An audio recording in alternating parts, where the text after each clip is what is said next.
Bobby! Fix my camera here.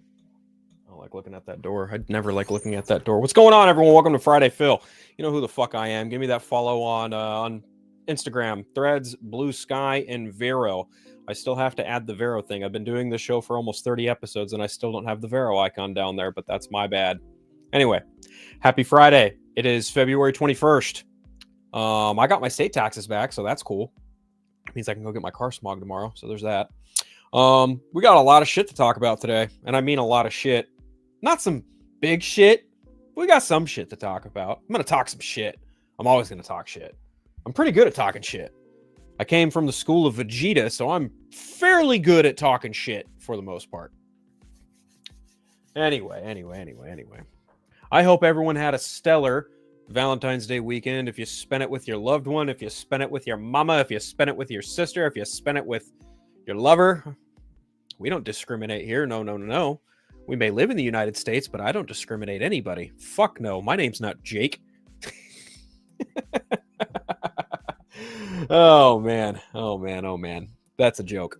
That's a deep cut joke. That's an inside joke for anyone who's in the Council of Creators Discord. Also, shout out to my boy Lance, who's in the chat. Shout out to my boy Lance in the chat, hosting a beautiful show called Party Nation every Tuesday at 3 p.m. Central Time, I believe. 3 p.m. Central? It sounds about right, because it's like... No. I'm way off, because it's 3 o'clock my time whenever I come on. So that would be like 6 p.m. Eastern, 5 p.m. Central. There we go. That's the time frame you're looking for. And of course, Council of Creators every Wednesday, 6 o'clock Pacific, 9 o'clock Eastern on Chainsaw Reacts. We're all there, always having a great time. But who the fuck else is here? Who else is in the chat? Who else came by to join the madness today? Got Braden in the chat. My man, my Joker pipe just fell. No worries, no big deal. Did anyone else see the Absolute Mr. Freeze? Oh, we'll touch on that. I did like the look of that. Scott Snyder shared that, and I definitely like the look of that. 2 weeks until Daredevil Born Again. I will be reviewing that for Multiverse of Color. I can't wait. Cannot wait. Matter of fact, before I started this show, I was finishing up my season review of Friendly Neighborhood Spider-Man. Would have had it done last night if WordPress wasn't being a bitch. So there's that. Good evening, afternoon from Dalton Bell. How's it going? Jeffrey, Big King Phil, Dragon Ball Diamond was peak this week. You're damn right it was. At least what I've heard. What is your favorite Final Fantasy? Mine is 8. Mine is 6. Mine is for sure Final Fantasy 6. What is your favorite Pokemon game? Well, that kind of depends, because I have it right here, Pokemon Emerald. But I would say, like, of all time... No, that's not it. There we go. That one. Pokemon Soul Silver, without a doubt. Soul Silver clears... Gen 4 just clears everything. I like the later gens, but I think Gen 4 was peak, personally. Lance says, 30 episodes seems like... we're up to 27. This is actually 27. This is my 27th live stream since I started doing this in September? Something like that. Shit, you say? I'm in a world of shit. Lance laughing his ass off, of course. I understood that reference. I understood this reference. Tee-hee. Anyway. Yep. Tee-hee. Donovan says that pick yesterday broke the internet. We will touch on that. We will absolutely be touching on that, Donovan. But before I touch on that, guys, there's some fucking breaking news. We got breaking news, guys. You ready for this shit? Because this shit dropped today. We got some breaking fucking news, man. Oh, man. This broke this morning. When I saw this, I was like, oh, that's cool. Holy shit. But we got some breaking fucking news.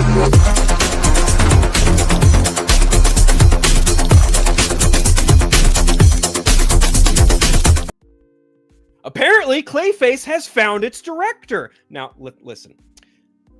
This has not been 100% confirmed by the man himself, Mr. James Gunn. But, fun to talk about, right? I trust Boris Kidd. I trust Aaron Couch. I think they're probably some of the more reliable people when it comes to the information game in Hollywood, and when it comes to DC, Marvel, Star Wars, whatever the fuck. You know, they usually get their stuff right on the money more often than, you know, savor some other people. I like this line here.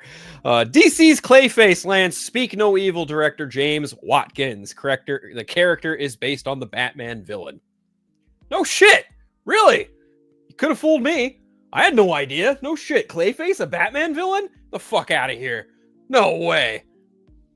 I just find that first line very funny. Anyway, according to Aaron Couch and Boris Kitt, DC Studios has finally found a director to mold Clayface. Okay. After several months of searching, Speak No Evil Helmer James Watkins has been chosen to direct the feature based on the Batman villain, which has a script from horror maestro Mike Flanagan. Sources say that DC co-chief James Gunn met with Watkins on Thursday for a final presentation that led to the nod of nabbing the gig. A deal will now be hammered out. So that's probably why James Gunn has yet to give the okay, because, well, the deal probably hasn't been written, set in stone, and no one signed anything yet, but it almost feels like you could say this is a done deal. They go on to say, Clayface was introduced in 1940 and known for his ability to shapeshift. Sources say the film is budgeted at $40 million and is a Hollywood horror tale centering on a B-movie actor who injects himself with a substance to keep himself relevant, only to find out he can reshape his face and form, becoming a walking piece of clay. The movie is due to shoot later this year and is meant to show the breadth of DC material from big-budget superhero fare such as Superman on one side of the spectrum to lesser-known characters in projects that are more modestly budgeted. The Batman director Matt Reeves will produce Clayface along with Lynn Harris and DC studio bosses Gunn and Safran. The film has a September 11th, 2026 release date. There is yet no casting for the film, though Gunn and Safran have said actors who work in animation on DC Studios projects will play the character in live action as well. Alan Tudyk voices Clayface in the animated series as well as Creature Commandos. Harley Quinn and Creature Commandos, I should say. Ron Perlman previously voiced him in Batman the Animated Series as well as the new Batman Adventures. Brian McManaman played the villain on Gotham, while Lorraine Burroughs played Clayface on Pennyworth. There was a Clayface in Pennyworth? Fucking news to me. Wow. Watkins coming off Speak No Evil, the James McKay voice starring Creepfest that remade the 2022 Danish psychological horror thriller, generated strong reviews, profitable at the box office. The Helmer has the credits for making grounded horror movies, making his debut with the gripping Eden Lake, which starred Michael Fassbender and Kelly Riley as a couple terrorized by a group of youths led by Jack O'Connell. He followed that up with 2012's The Woman in Black, a ghost story that starred Daniel Radcliffe. Watkins' Woe is known for the 2016 Idris Elba thriller The Take and the Netflix sci-fi horror show Black Mirror, as well as being repped by WME. Okay, so Clayface, founder director. What does this mean? Right? So the log line is it's a B actor and in the Hollywood sphere injects himself with a substance, and can then mold himself into various shapes and forms, a la becoming Clayface. I have not seen Speak No Evil. It's on my list because I like the supporting cast. I like the cast in that movie. I feel like I need to kind of push this higher up on my watch list to get an idea of James Watkins' sensibilities as a director, because when you have a script from Mike Flanagan, you can truly do no wrong, but that's also coming with the asterisks of unless Mike Flanagan isn't directing it. Then again, I haven't seen anything Mike Flanagan hasn't written directed by someone else that I didn't like, so I'm cool with it. If this ends up being the case, I've got no qualms. I mean, it's a $40 million movie about one of Batman's lesser known villains. So, you know, I ain't gonna complain. I like Batman.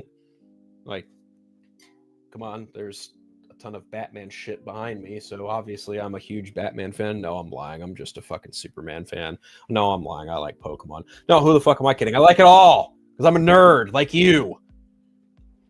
But come on, like a $40 million Clayface movie.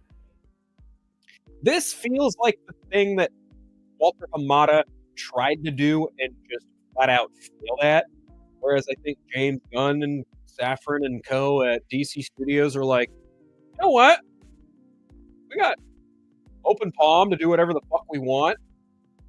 Warner Brothers isn't gonna like tell us what to do and how to do it. So fuck it. Let's make a Clayface movie. Now, who's going to play Clayface? That's the question. I've seen some people advocate for James McAvoy, obviously, due to being associated with James Watkins. Evil makes sense. It's very easy for the dot to connect, even though the dot may not be there. Obviously, Alan Tudyk voiced the character in Creature Commandos as well as Harley Quinn, but I would also just posit that both versions of that character are vastly different because Clayface and Harley Quinn is more comedic and very artsy fartsy. I'm an actor, and Clayface in Creature Commandos was nothing more than a growling mud monster. So if you're going to cast Clayface, I would imagine that they're probably going to cast someone with a sense of gravitas, with, some meat behind their chops. I think if you want someone to be Clayface, not only are you going to this isn't going to be a one and done either. Like, let's face facts. You don't just do a Clayface movie and then not have it follow up in the universe somewhere down the line. Honestly, I feel like they're even maybe testing the waters here by doing this so they can kind of get to Swamp Thing, because I can't imagine Swamp Thing being that much more expensive than a Clayface movie. But hey, what the fuck do I know about making movies? Not a goddamn thing. I'm just a guy in a chair just shooting the shit. But who would I like to see be Clayface? Shit. I don't know. I want to be surprised. I think honestly, it kind of depends on which version you go for. Do you do Basil Karlo? Do you do Matt Hagen? Do you go the animated series route where you kind of morph the two together? Since it says actor, be actor, I'm gonna assume probably Basil Karlo, but I don't know. I'm not the fly on the wall. I didn't fucking talk to Mike Flanagan. I have no idea. But you have a seemingly competent director who's done well in this sphere of horror. You have a script from Mike Flanagan. You have it centered on a popular, lesser-known villain like Clayface. Honestly, I have no issue. Show me what you're made of, because there's no way this can be terrible. I just don't see that. This movie costs less to make than Todd Phillips' first Joker movie. And if it hits the way that I think they want it to hit, i.e. coming out in the middle of September, going into October, Halloween, yeah, that movie's going to get a boost at the box office if it stays in circulation, word of mouth, et cetera, et cetera. And honestly, I think this is going to do leaps and bounds better than something, say, like Dr. Sleep. And that's not to say Dr. Sleep was terrible. It just had a fucking horrible release window. Coming in at the very first week of November after Halloween, that fucked that movie's box office up something fierce, and I feel kind of bad. But Mike Flanagan being Mike Flanagan, the genius that he is, I don't doubt one bit that he turned in a fucking awful script. Because as James Gunn has famously said, we're not going to greenlight anything unless the script is phenomenal. Mike Flanagan doesn't turn in trash. So, add Clayface to the list of things that I am excited for in the DC universe. Interesting to see that Matt Reeves is attached as a producer, because I believe Six in Idaho is producing this stuff too, if I'm not mistaken. But, keeping in the DC sphere, I'll just touch on this really quick. Actually, no, I'll get to that later. Because the internet collectively had a meltdown, I'm sure, over a certain image that made the rounds yesterday, by none other than James Gunn himself sharing a picture with the one and only Mr. Zack Snyder. Now let's go. I saw this and I just had a good laugh. And in a positive way, obviously, because I'm not, I don't hate James Gunn. I have nothing evil or mean to say about or to him. I think he's a perfectly fine human being. I like that he checks people on social media. I like that, he shuts down rumors. Just there are certain creative decisions that I'm just not too fond of that he's done in his movies. That said, I am looking forward to Superman, which is, believe me, astonishing to say more often than not. But check this shit out. Look at this. Look at this. Look at this. Look at this. Look at this beautiful picture. The caption reads, if I'm not mistaken, what the fuck does the caption say? I totally forgot what the caption says. I'm going to have to look this up on another screen. Oh, he says, always a pleasure catching up with my friend Zack Snyder. Calls him compulent storyteller, something like that, right? What does he say? Yeah, he says consummate filmmaker and a doubly consummate storyteller. Now, here's the thing. Number one, I like this. I like that they clearly, like, look at the background. This is at the DC Studios hub in LA, clearly, because this is the same. It's got the same wood paneling as the office that you saw that picture of James Gunn and Safran, Tom King, Christina Hodson, Jeremy Slater, and Drew Goddard. Like, all of them were sitting around a table. This is that same office. I promise you they were probably talking about Superman, the grander DC stuff, etc., etc. Now, does this mean that Zack Snyder is going to direct a DC Studios movie? No, I don't think so. Personally, I don't think so. I do think that this is definitely a nice gesture, a nice, like, hey, come by the office, check shit out type of thing. I think this is definitely really cool. Obviously, if he didn't want to do it, he wouldn't have done it. But Zack, being who he is, like, believe me, I've met the guy. He's super fucking cool and super nice. Like, this is just wholesome because you have the guy who was the first architect of the DCEU, and he had the rug pulled out of him by the overlord company that kind of shot themselves in the foot continuously after the fact. And now you've got the guy who's got the option to do what he wants without that kind of oversight. And it's like, hey, man, good luck. Like, more power to you. So I don't doubt one bit that James Gunn probably spilled some details about Superman, maybe showed him some footage or something. I don't really want to, speculate or guess or assume way too much because, assuming only makes an ass out of you and me. But overall, I really did love this picture. But however, if you go in the comments section, of course, you see dipshits on both sides, saying one thing or another. This is on Threads too. I don't even want to begin to think about the fucking meltdowns that are happening on Twitter right now because of this image or the shit people are saying because of this shit on Twitter. Like, frankly, I really don't give a fuck. But yeah,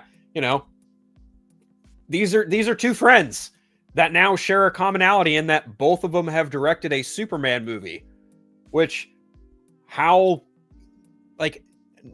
find me a couple of friends that can say that about each other, because I promise you, Bryan Singer is nowhere in this conversation, and unfortunately, Richard Donner has passed on.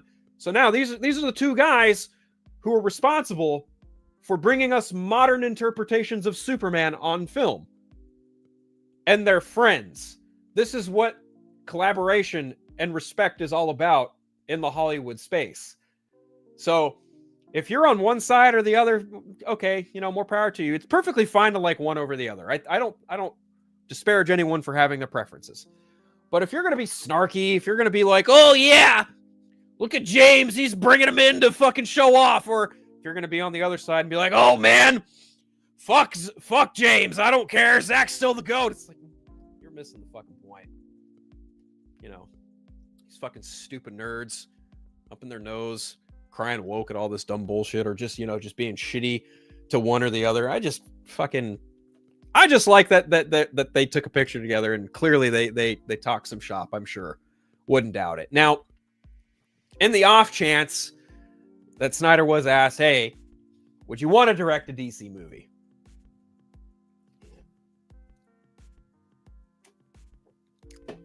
No, that wasn't a dramatic pause for anything. I know nothing. Don't come to me. I know nothing. I would guess that, well, first and foremost, number one, Snyder himself has said, I wouldn't come back unless it's for The Dark Knight Returns. But I could see a situation where Zack does end up possibly helming something like The Authority. Or even,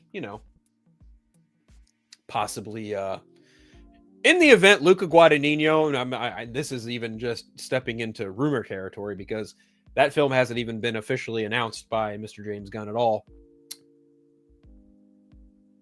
In the event Luca Guadagnino does not end up directing that Sergeant Rock film, I would like to see Snyder take that one on, because Be real, guys. Tell me it wouldn't be cool to see some Zack Snyder imagery of G.I. Robot and the Easy Company blowing away Nazis.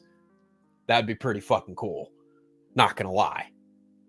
But obviously the easy button is, oh, the Authority. And it's like, well, yeah, no shit, because that kind of falls into his wheelhouse a little bit easier, right?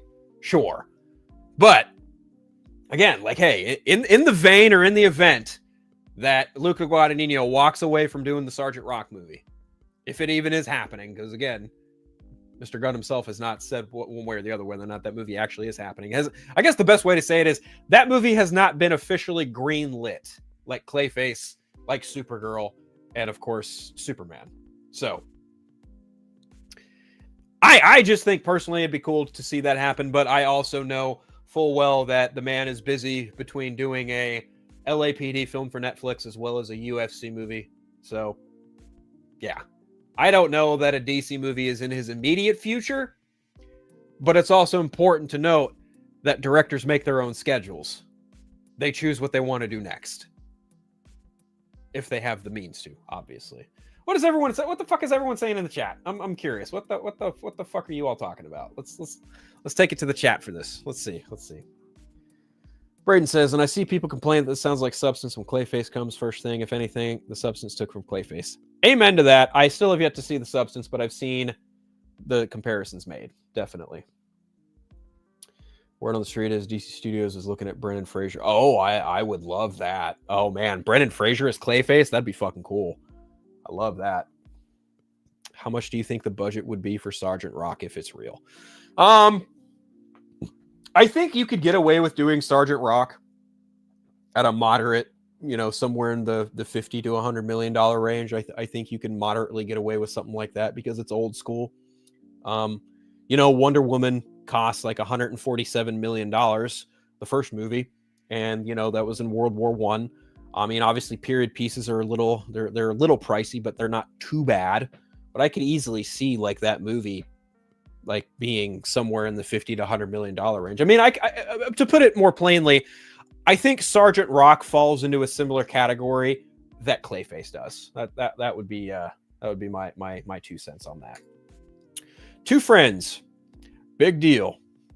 Thanks for tuning in, Chillmonger. Really appreciate it, man. This picture could mean something or nothing at all. I agree, Donovan.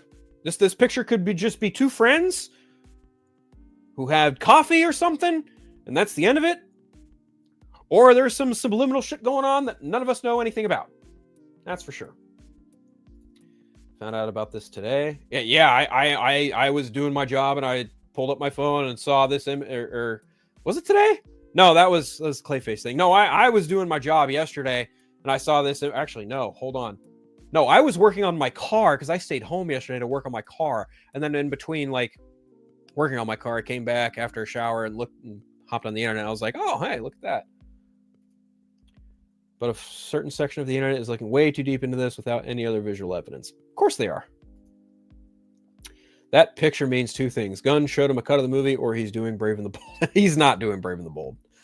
Oh, I love the enthusiasm. Believe me, Covery, I admire the enthusiasm, but no, I don't think Zach is doing Brave and the Bold. Let's see. This pick makes me happy as a fan of both. Dalton, thank you. Because I share that same energy. This, as a fan of both, granted, I have a bias for one over the other personally, but still, fan of both on the whole. This is cool. Like if you're a fan of filmmaking, if you're a fan of DC movies, you can't look at this and just fucking scoff. That's just, I don't know, kind of asinine if you ask me. But hey, this doesn't mean the Snyderverse returns, so we can stretch that off.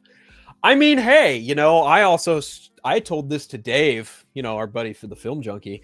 I told him, actually, he told me that it'd be pretty cool if they had like, a conversation about the Elseworlds banner and, parts 2 and 3 being released as an animated something or something. I don't know. And then I was like, well, may as well just throw in the air cut for good measure at that point and just kind of tie off the knot.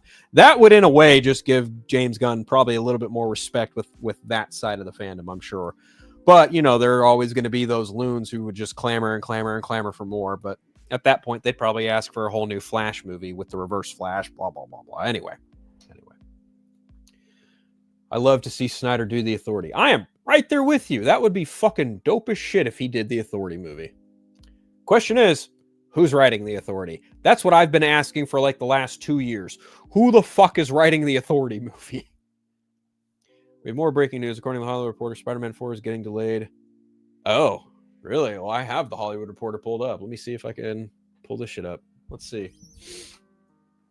Let's see. Oh, yeah. Here we go. Good catch. Good catch, Jeffrey. More breaking news.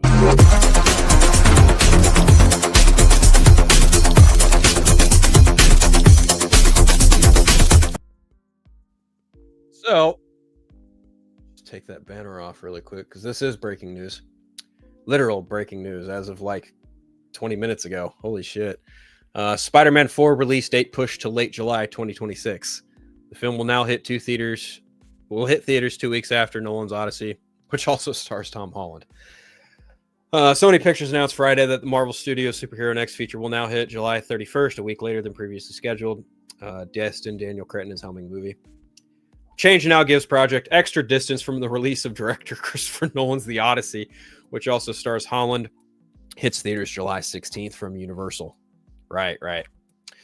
Last seen in 2021, No Way Home, John Watts, etc. Eric Summers and Chris McKenna penned the new Spider-Man film after previously writing No Way Home. And they kind of go on for Captain America. Okay, so, well,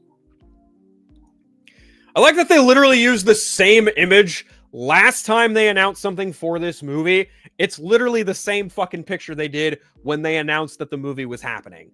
That's so funny to me that they just reused the same image and they're going, oh, by the way, there's a bit of a delay. Okay.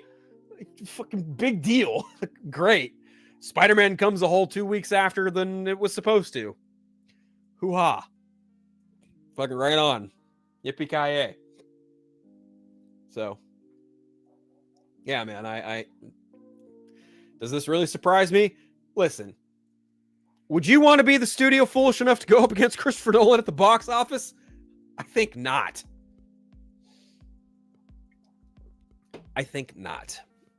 No, Marvel's looking at this going, nope, we're going to go after you.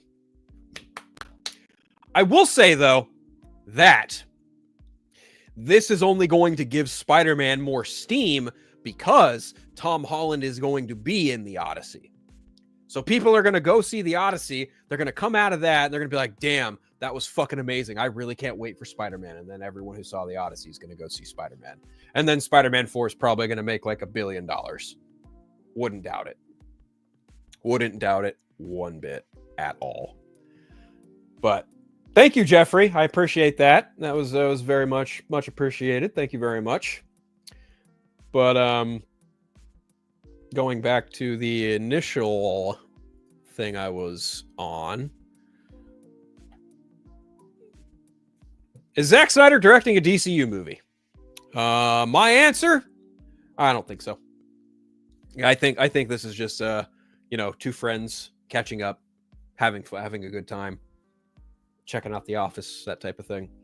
Would be cool though. Would be really cool. But speaking of DC Studios, Creature Commandos is being fast-tracked for a second season. I did see this in passing. I believe this came from Dean Lorey. Let's see. Let me find a more credible source and all that crap. No, that's the renewal, but I need a quote. I need the actual quote. Where'd the quote come from? It was with the direct. Here we go. All right. So, in an exclusive interview with the direct promoting Harley Quinn Season 5, writer and showrunner Dean Lorey confirmed Creature Commando Season 2's production is well underway with a signal of confidence from DC Studios. When asked what he could say about the new season's development, Lorey explained that him and the team are actively working on breaking the season, teased that episodes are on a fast track from the studio. Quote, yeah, I mean, it's still early days. We're actively working on breaking the season and starting to figure that out. So it's definitely moving forward. I mean, it's like they put it on a fast track and they seem to mean it. So yeah, we're in it. Laurie further teased the idea of a new roster, discussing how all the characters introduced in season 1 finale were characters the team thinks would be really fun this season. He concluded this thought by mentioning the beefed up GI robot, who shocked fans with a massive new body in the season finale. Very end of the season shows that this could be a new roster. Can fans hope that maybe it's going to be pretty accurate as to some new team members that might play a big role in the season? I think it'll be at least somewhat accurate. I mean, all those are characters that we think would be really fun. James wrote, all the episodes last season. Those were his instincts, which are pretty good. So yeah, I would say there's that. I mean, there's no world where I would want to do a season without a beefed up GI robot. Yeah.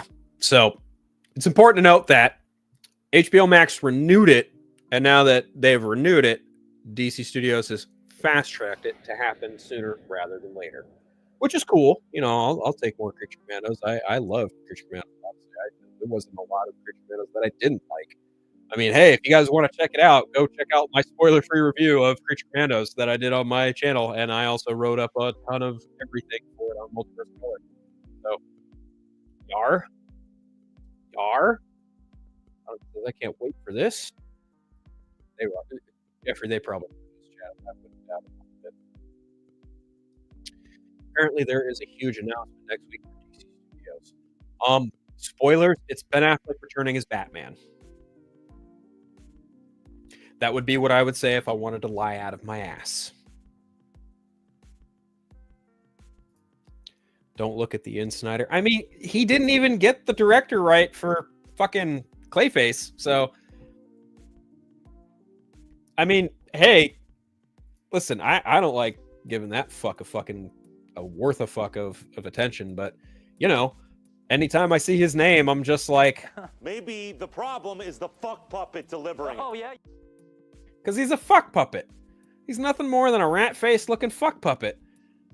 Like, I don't really know what to say. I mean, I tuned in for a minute on the Hot Mic show, and I left a comment. I was like, John, I like you. I like John Rocha. I think John Rocha is a nice enough guy, and I think he's got some interesting insights. But I was like, dude, I don't know why you entertain this fucking rat. He's a douchebag, and he's a fucked up motherfucker at that too. How are you not going to update your fucking profile picture on social media when you don't look 20 years old and you're like pushing 50 and you're frankly like out of shape and, well, just not cool? I don't know. I don't know, man. Like, I don't like Jeff Snyder. A lot of people don't like Jeff Snyder. You don't get fired from 3 major trades because you're not, easy to work with. Like, clearly the guy has fucking issues that he's just never worked on. But hey, like I keep saying, like, someone at Disney and Marvel feels bad for him, so they give him crumbs. So it is what it is. It is what it is. Rat tried to say Marvel is working on an X-Men Academy series, which sounds like he just pulled out of his ass. He definitely did. Well, considering Marvel just kind of paused all of their television stuff for the time being, or certain projects on television, yeah, I don't see this happening at all. But speaking of stuff that may or may not be happening, and kind of keeping in line with my roster here, apparently Daniel Craig is no longer in the mix for Sergeant Rock. Jeremy Allen White, on the other hand, quite possibly. Now, this comes from, I saw this from The Hollywood Reporter, and this was a few days ago. Let's see. Where I believe it was Heat Vision that broke the story. Let's see. Oh, wow. Delroy Lindo joined Legendary's newest Godzilla Kong movie. That's as of 7 hours ago. Breaking news there. Here we go. Here's the article right here. Right here.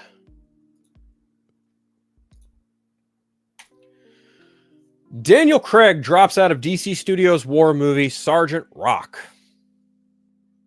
Really? I mean, again, like I just continue to ask the question, was this movie greenlit? Still waiting on that answer. Anyway, entertaining the realm of Ruma. Daniel Craig's DC Comics debut will have to wait. Does Daniel Craig even want to be a comic book character? Does he want to play anything in DC? I mean, I know he was almost Balder the Brave in Thor, or not Thor, but Multiverse of Madness. So that would have been cool, but hey, he was like, you're shooting during COVID. I don't want to risk it all for one day's worth of shooting. I'm good. So then they brought in John Krasinski. Frankly, in my opinion, I like that more. But I guess he's not doing Sergeant Rock. Maybe not. Fuck if I know. Anyway, according to THR, the actor is no longer attached to star in Sergeant Rock, the DC Studios feature project that would have reunited him with his queer director, Luca Guadagnino. The feature has a script from screenwriter Justin Kuritzixis, I have no idea how to fucking pronounce that, who penned Guadagnino's Challengers and Queer. Created by Robert Kanigher and Joe Kubert, Sergeant Rock is a World War II soldier who first appeared in the comics in 1959. He is a tough-as-nails leader of Easy Company, with the unit's exploits delighting readers for decades as one of DC's longest-running books. Hollywood has long tried to bring him to the screen. Arnold Schwarzenegger and Bruce Willis were circled at various points, but to no avail. Reasons for Craig's departure remain unclear. Some said the actor's schedule ran into roadblocks with that of his wife, actress Rachel Weisz. Other sources said the actor soured on the role after Queen failed to perform not only at the box office, but also in the awards season. I don't buy that. I don't really buy that one bit. Daniel Craig doesn't seem like the guy that would be that petty about a role, personally. But DC is hoping to shoot the feature this summer in its UK hub and is already out to other actors. One name making the rounds is Jeremy Allen White, among others. DC had no comment. Well, yeah, no shit, DC had no comment, because James Gunn hasn't said whether or not this movie's actually fucking happening. Like, come on, man. Maybe that's the announcement Lance was talking about. Maybe they're going to announce Sergeant Rock is officially fucking happening next week. I don't know. I have no idea. I have no fucking clue. No idea. But Jeremy Allen White, Sergeant Rock, yeah, I can kind of see it. Oh, I don't mind that. His cousin is going to be in Fantastic Four, so that's cool. I like that. Let's see. Rocha still entertains him because all he cares for is the inside scoop, not any journalist integrity. So I see Rocha personally as spineless, at least to me. Hey, I get it. I feel it. Some people entertain the weirdest shit for clout. I mean, hey, I used to be on the 4Nerds. You want to see someone who chases clout? Go watch the Nicotina Show. Oh, I said that part out loud, didn't I? Whoops. Not really. Anyway, he said Strange Academy will be too close to Harry Potter. I will get to that. I will be getting to that very soon. That whole Marvel pausing the TV shit. Don't worry. Funny, this movie was never greenlit. My boy Jake in the house. Hey, if you watch from the beginning, I made a joke about you. Love you, buddy. Thanks for tuning in. As long as Justin and Luca are still attached, I'm down. I have not seen either Challengers or Queer. I have not seen either of those movies, but everyone keeps telling me I need to. Seems hard to believe that Daniel Craig would be petty about something like that. I agree completely. Wouldn't mind seeing Jeremy Allen White as Sergeant Rock. Funny enough, I've seen some people cast him as Orion. I don't necessarily agree, but it's interesting to talk about. Multiverse of Madness is overhated, and I think it was a mistake to call the movie Multiverse of Madness.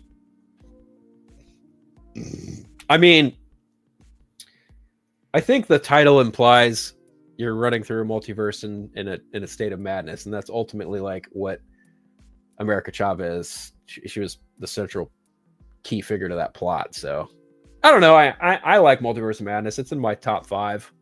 I quite enjoy that movie a bit. Was the production a mess? I don't know, Jake. You tell me. Was the production a mess?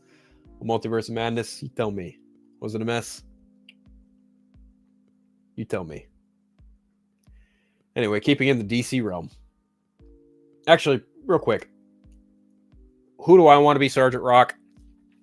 Again, I don't really give a fuck who plays Sergeant Rock. I just want. Everyone thought the movie would have a bunch of cameos. It's true. Everyone thought it was going to be a cameo fest. But who do I want to play Sergeant Rock? Well, I mean, immediately, like someone that comes to mind almost immediately would be John Hamm. I think he'd be a pretty solid fit for that. But, you know, I fan cast John Hamm in a lot of different shit. I think he's a fucking phenomenal actor in his own right. But I don't know. Fan casting, I've just kind of gone off the radar with in recent years as I grow older. I just don't see the point in it. Obviously, you know, people making these movies are well more inclined with what kind of story they're trying to tell. So they know better than me when it comes to this shit. Anyway, moving on. We'll get to some Batman stuff. Actually, real quick, staying in the Bond realm real fast. Do you guys know that Amazon MGM gains creative control over 007? Yeah, this was certainly something. Oh my God.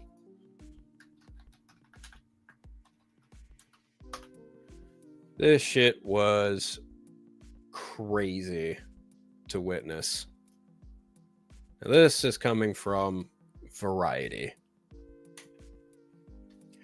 Amazon MGM is set to take creative control over the James Bond franchise. The shock announcement, which is sure to shake and indeed stir the industry, was made Thursday, alongside the news that the longtime producers and custodians of 007, Michael G. Wilson, as well as Barbara Broccoli, would be stepping back. As per the details of the historic agreement, Amazon, Wilson, Broccoli have formed a new joint venture to house the James Bond intellectual property rights. Excuse me. The three parties will remain co-owners of the iconic franchise, but Amazon MGM will have creative control. Since his theatrical introduction over 60 years ago, James Bond has been one of the most iconic characters in filmed entertainment, says Mike Hopkins, who is the head of Prime Video and Amazon MGM. We are grateful to the late Albert R. Broccoli and Harry Saltzman for bringing James Bond to movie theaters around the world, and to Michael G. Wilson and Barbara Broccoli for their unyielding dedication and their role in continuing the legacy of the franchise that is cherished by legions of fans worldwide. We are honored to continue this treasured heritage and look forward to ushering in the next phase of legendary 007 for audiences around the world. Added Mr. Michael Wilson. With my 007 career spanning nearly 60 incredible years, I am stepping back from producing the James Bond films to focus on art and charitable projects. Therefore, Barbara and I agree it is time for our trusted partner, Amazon MGM Studios, to lead James Bond into the future. Barbara Broccoli commented, quote, "My life has been dedicated to maintaining and building up the extraordinary legacy that was handed to Michael and me by our father, producer Cubby Broccoli. I have had the honor of working closely with four of the tremendously talented actors who have played 007 and thousands of wonderful artists within the industry. With the conclusion of No Time to Die and Michael retiring from films, I felt it is time to focus on my other projects." In 2022, Amazon bought MGM for $8.5 billion, acquiring a vast catalog with more than 4,000 films, 17,000 TV shows, alongside the rights to distribute all of the James Bond films. No Time to Die was the 25th movie. Daniel Craig's fifth and final turn as 007, released in 2001, earned $775 million. Since then, despite endless speculation in the press, there have been no announcements regarding the timeline for production of the next film or Craig's replacement. So we're totally getting an Amazon series, right? That's kind of my that's my thought process on this. Like we're for sure getting like spin-off series of this. Is this a good thing? I mean, on one hand, I can understand Wilson and Broccoli kind of being like, we've been doing this for a long time. Let's hand this off. I get it. 100%. I do. On the other side of the coin, when has a major studio or entity owning the IP and distribution rights to any franchise, especially in 2025, in the modern era, is that really such a good thing? I don't know. I don't know. I have no idea. I have no fucking clue what this is going to entail. I can't wait for that Felix Leiter spin-off series that'll lead into the next James Bond, I'm sure, and then that'll spin off into a fucking Q series. Fuck, dude, I don't know. Look at me, armchair executive. Anyway, I think this is not surprising. This should not come as a surprise to anybody, truthfully. Like this is not really surprising at all. How things are going to shake out with Bond, we'll see.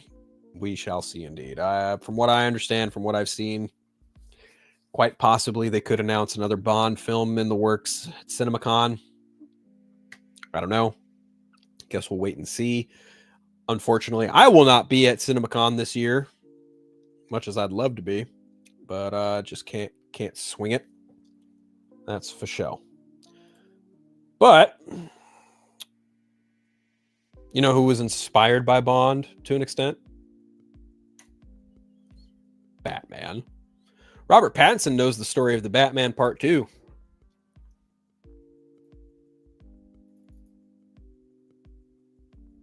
No, there's no need for dramatic pause. I'm just literally pulling up the story. Don't worry. All right, let's see. Who did he give that? I think he gave that interview to Deadline, right? Yeah. Oh, okay. So an interview for Mickey 17, Pattinson told Extra TV there's a lot that excites him about the Batman sequel. Quote, I know what it's about now. Matt is a very careful writer, but I finally now know what it's about, and it's very cool. So I'm very excited. Look, I don't know what the fuck this is going to be. I have no idea. But hey, Matt Reeves doing another Batman movie? Pfft.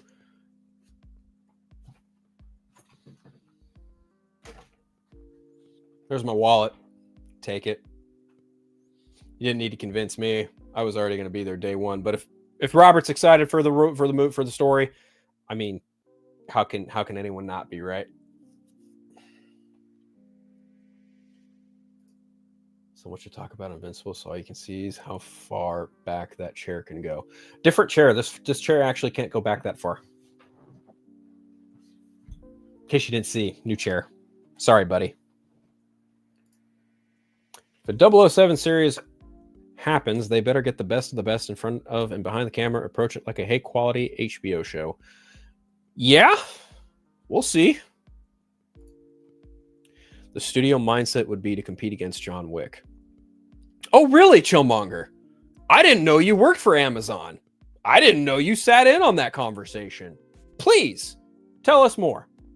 Since you're so in the know about all this, I'm genuinely curious. Would love to know. Because I didn't know you were on Amazon's payroll. That's news to me. Andy Serkis has said the same thing. I agree. Andy Serkis has said the same thing, especially about the Batman Part 2. Like I feel like anyone who's waiting for the Batman Part 2 is just kind of like gnawing at the bit to know who the villain is and what the story is going to be about. And I feel like once they announce like who's playing an antagonist, then maybe they can finally get some understanding of what that story will be. But we'll see. We'll definitely see.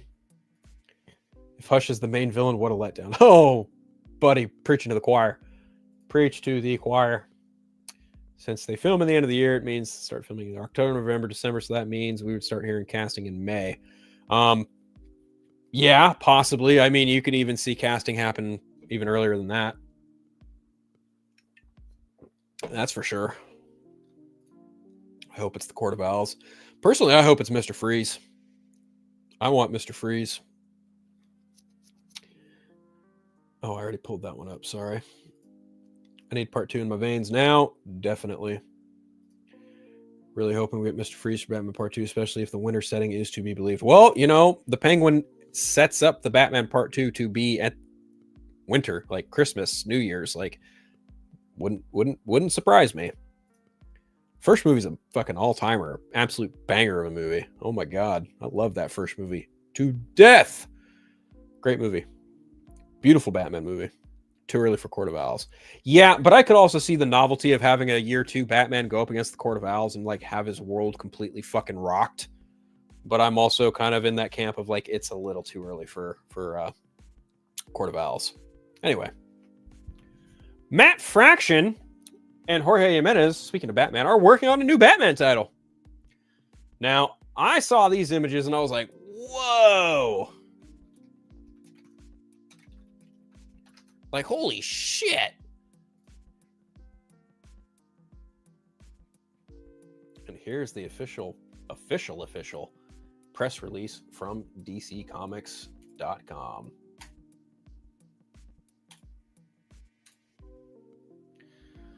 Batman #1 by new ongoing creative team Matt Fraction, Jorge Jimenez to publish in September. DC Today surprise announced new Batman #1 comic launching in September by creative team Matt Fraction and Jorge Jimenez. Quote, I wouldn't be here if it wasn't for Batman. It was the first comic I ever read. Jorge and I have a very superhero forward kind of take on Batman. We've got a new Batmobile. We've got a new costume. We've got new characters. We've got a lot of old ones too, good and bad. All the stuff that makes Batman the coolest character in comics. We want to celebrate it all. That was from Matt Fraction. This is from Jorge Jimenez. As a DC artist, I have to say this is something I've always dreamed of. Getting to do it alongside someone as amazing and talented as Matt is just incredible for me. As for my work on Batman, the artistic side, I've poured years of hard work into the series. Over time, I've had to adapt to different styles, paces alongside James, Tinian IV, and Chip Zdarsky, learning and enjoying every step of the way. I've explored Gotham City from multiple angles, but more importantly, I've gradually built up more and more artistic tools that have led me to my current synthesis of my style. You can just see the evolution of Jorge Jimenez's art in his Batman work that he's done over the course of like the last couple years.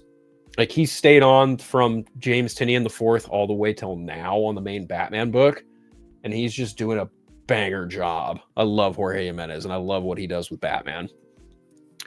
DC's new Batman becomes only the 4th renumbering for the comic series in its 85-year history under Fraction and Jimenez, colors by Tomeu Morey, and lettering by Clayton Cowles. Sorry.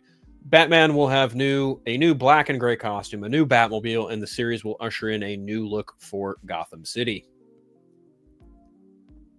He's even got the short ears. I love that he has the short ears. Oh, I can't enlarge these pictures. Damn. Those are the interiors.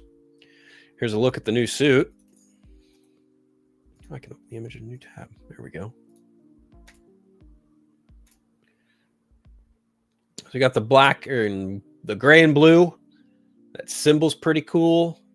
Like the cape drapes over his whole body, and then the shadows, it looks excellent.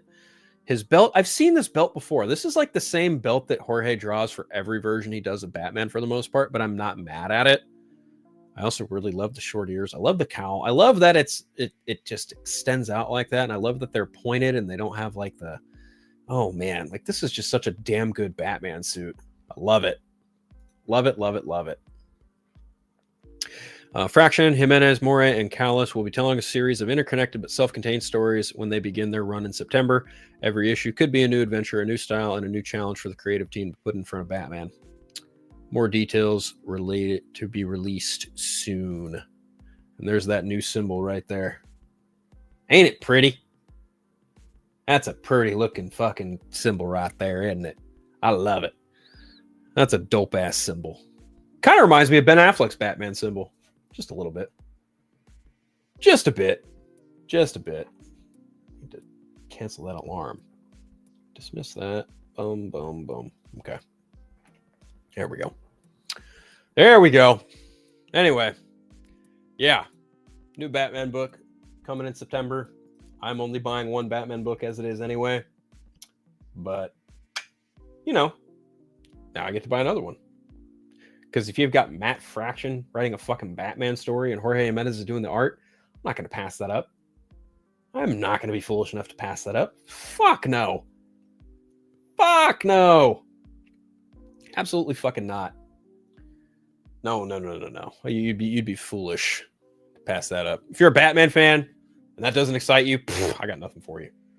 But you know what? You know where Matt Fraction, or I remember hearing Matt Fraction from? First time I ever heard Matt Fraction's name was writing Hawkeye for Marvel.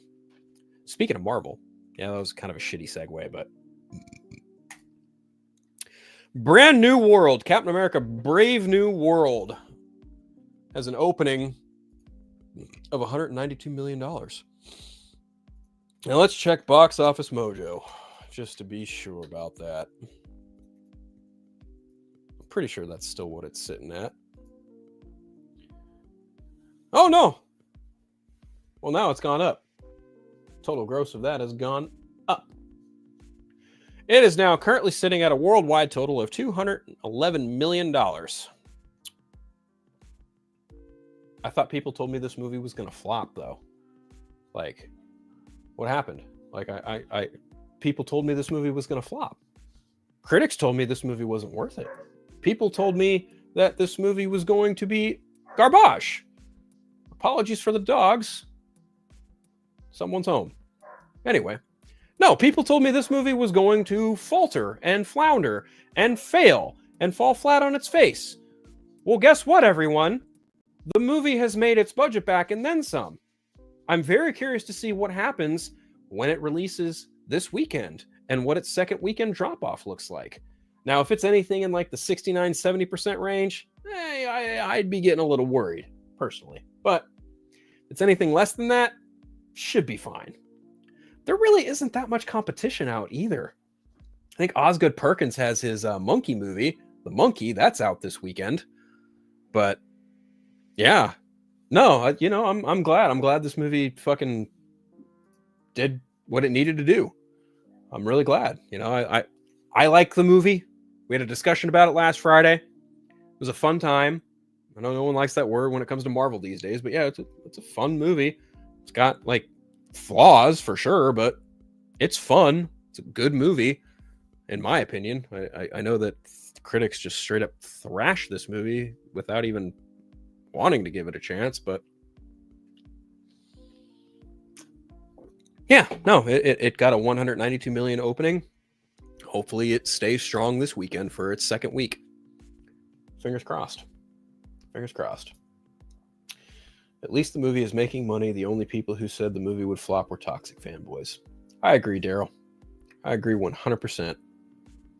100%. Anyone who wanted this movie to flop, they're probably toxic to begin with. That's for damn sure. Anyway, speaking of Marvel, kind of interesting to note that despite this film doing good its opening weekend, they have paused some TV projects, which I found very, very interesting. And this will be the last thing we talk about before I sign off for the day. But Marvel Studios has paused some television projects and rethinking some priorities. If I could just find the goddamn... Where is it? Where the hell is it? I could have swore I just saw the damn thing. Where the fuck is that story at? Huh. Okay, maybe it's not THR. Hold on. Marvel pauses TV project. Oh, it's because it's from Deadline. That's why. So Deadline, I believe, was the one that broke this story. So.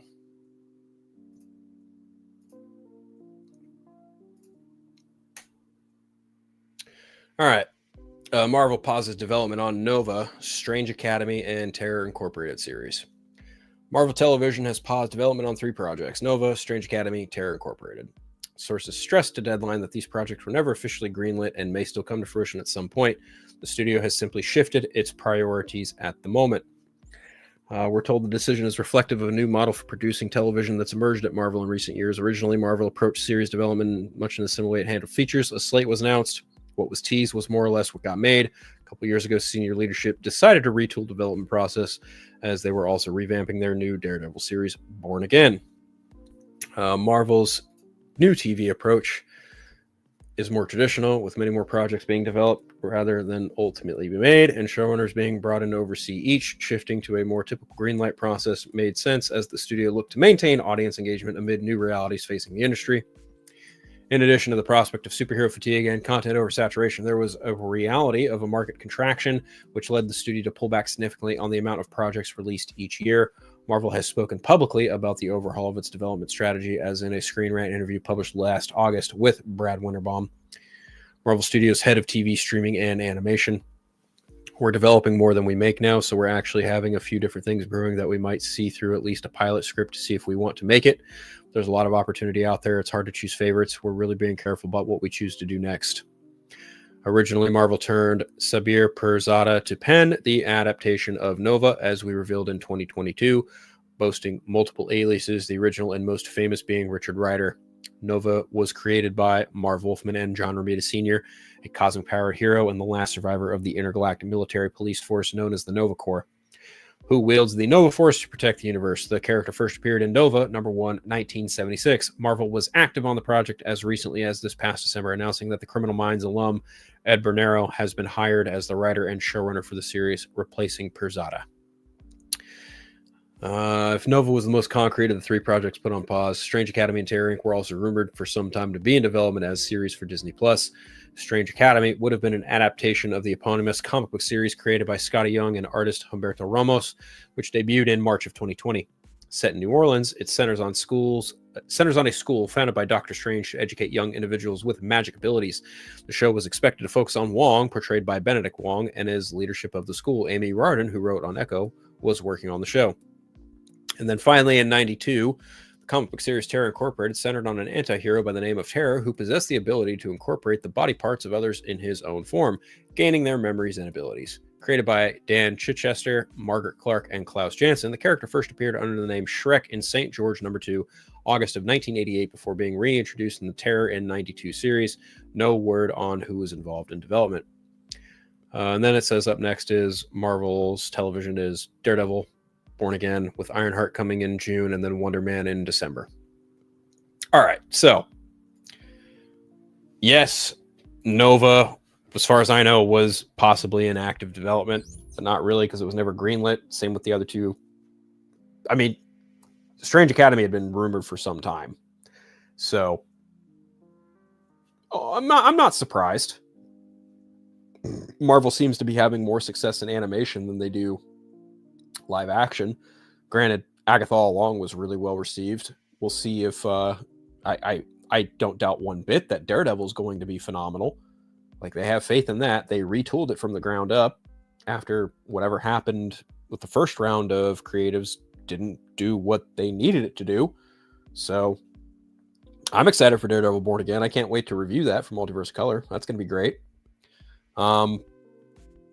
Yeah, I feel like Marvel's had more success in animation, given that they just wrapped What If. They have Marvel Zombies and Eyes of Wakanda coming out this year as well. Friendly Neighborhood Spider-Man just wrapped its first season, and it was really good. And they're working on X-Men 97 Season 2. Both of those shows are guaranteed at least 3 seasons. As for Nova, let me tell you this right now. Nova ain't coming in the Multiverse Saga. I don't give a fuck what anyone says. That character is not coming in the Multiverse Saga. Better chance of him popping up in the Mutant Saga after the Multiverse Saga is done and over with. That's my guess. As for Strange Academy, maybe? I don't know. Like, nah.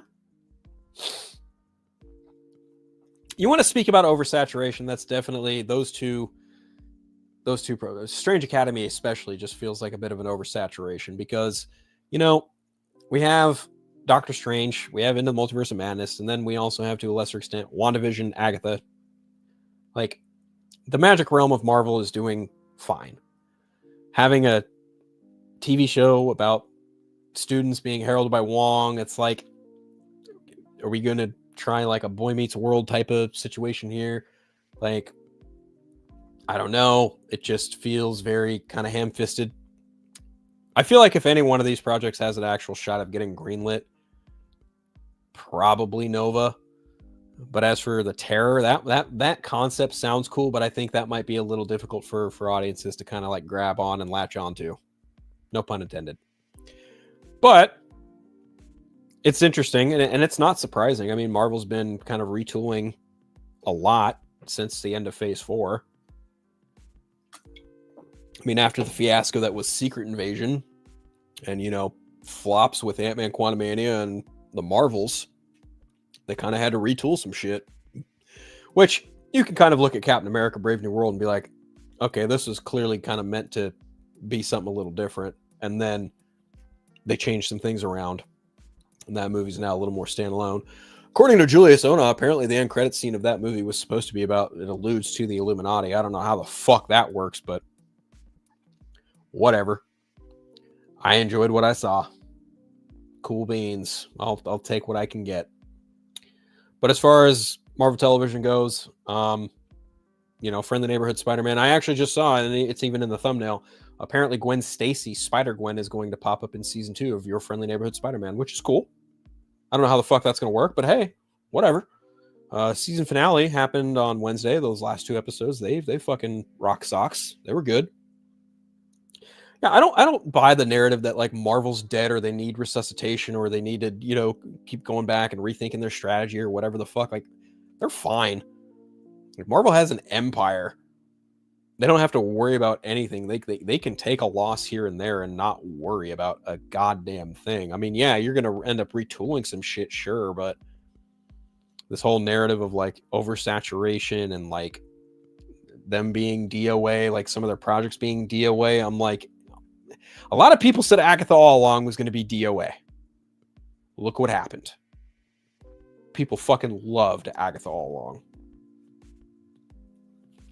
All I'm saying is never totally underestimate the underdog, especially when it comes to Marvel Studios. They often get shit lobbed at them, and well, they still tend to come out pretty okay, as seen with Captain America: Brave New World. But that, my friends, is where we are going to end this rendition of Friday Phil.